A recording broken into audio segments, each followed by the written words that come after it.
Donald Trump at the Faith and Freedom Convention. What the hell is that?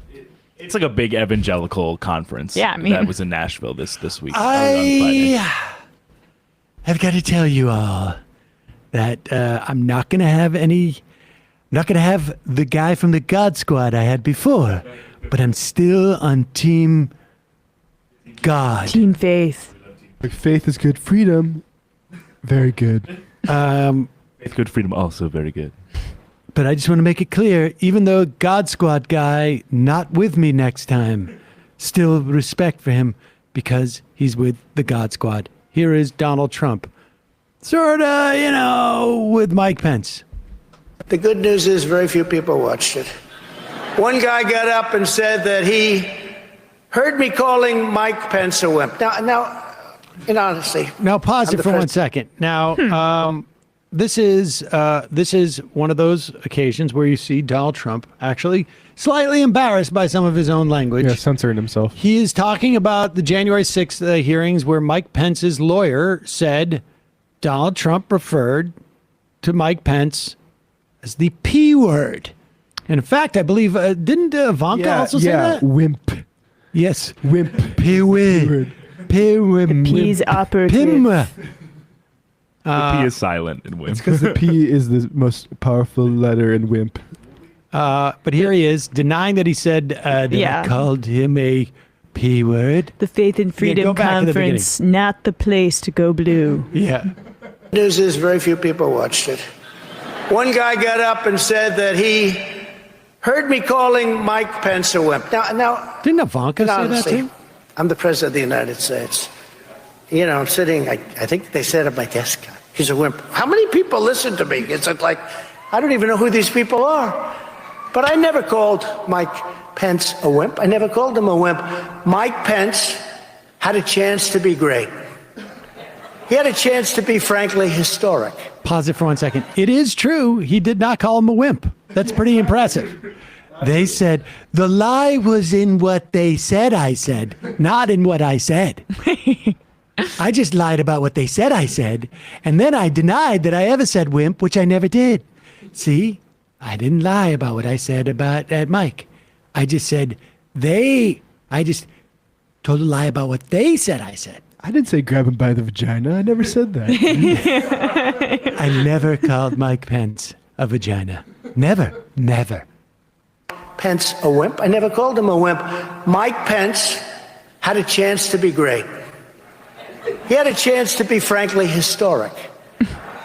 But just like Bill Barr and the rest of these weak people, Mike, and I say it sadly because I like him, but Mike did not have the courage to act. Bill Barr was afraid of certain things, and you know what they were? Please don't impeach me, Bill Barr. Please. I said, what's wrong with being impeached? I got impeached twice, and my poll numbers went up. I don't want to be impeached, sir. I don't want to be impeached. The election was perfect, sir. It was perfect. It was so good. The election was perfect. And the Democrats are sitting back saying, no way we're going to impeach this guy. Nah, it's terrible. But Mike was afraid of whatever he was afraid of. But as you heard a year and a half ago, Mike Pence had absolutely no choice but to be a human conveyor belt. He was a human conveyor belt. Even if the votes were fraudulent, they said he had to send the votes, couldn't do anything. I said, well, what happens when you have more votes than you had voters? Doesn't matter.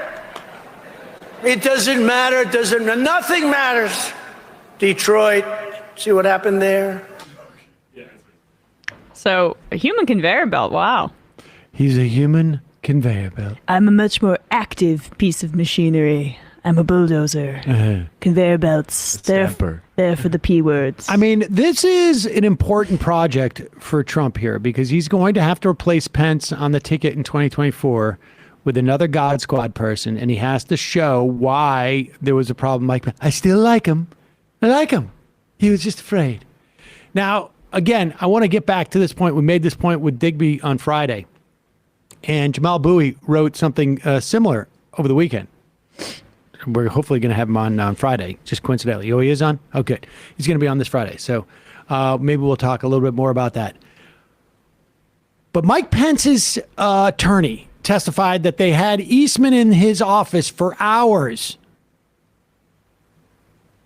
And that on top of that, Pence called Dan Quayle. And on top of that, called Ludwig. Ludwig. Ludwig. Yeah. The judge, the Bush-appointed judge. Why is Eastman in his office on January 5th if Mike Pence is not going to do this? Mike Pence wanted to do it. He wanted to be convinced about doing it. Why was Mike Pence's lawyer going like, Mr. Vice President, none of this makes sense. You see this? None of this makes sense. Mike Pence seeking several second opinions. Yeah. Exactly. So there's absolutely, totally no way that I can do this, right? He wanted to do it. The problem he had was that everyone was telling him, you can't do this. And even as late as Jan 5th, as late as January 5th in the afternoon, like forever, hours and hours, Pence is still in there having to be basically convinced by his lawyer that Eastman, this lunatic, who we should say is a longtime Republican lawyer. Obviously. I mean, operative. I mean, up there. Clerked for Clarence Thomas. Was wrong. They pulled out the stops to convince Mike Pence that he can't do this. He desperately wanted to. In many respects, Trump is right. Because the narrative that we hear from Pence is, he was a good man. He stood up for American democracy. He had principles. No. Nah, he was chicken shit. No, he was afraid. Yes. He wanted to do it. He had no problem doing it, but he was afraid because it was really risky. Because no one was giving him any support outside of Trump to do it. But he wanted to. Because, I mean, read about how Pence viewed his role under Donald Trump. We're talking about God Squad. He thought Trump was the imperfect vessel for Christ's desires and what they were going to... He was. And he was. I mean, that's why the God Squad people, that's why evangelicals can line up behind him, because they don't really care if he's uncouth. Like, they don't even care that if he's hypocritical and doesn't stand for the religious values that they're supposed to stand for. It's never about that. So shaming them on that makes no sense. It doesn't matter who he is. It matters what he delivers for them. And they wanted the religious judges, the right-wing judges stacked in their favor. And guess what? They got it. Bingo, and Roe v. bingo. Wade's going to be overturned in a matter of weeks, days, what have you. We should also say Mike Pence was not just God's guy. He was also the Koch brothers guy. Yeah. And Also, coincidentally, vessels for God's will. exactly Right? Got it. And they got everything they wanted on the Supreme Court from the Koch brothers too.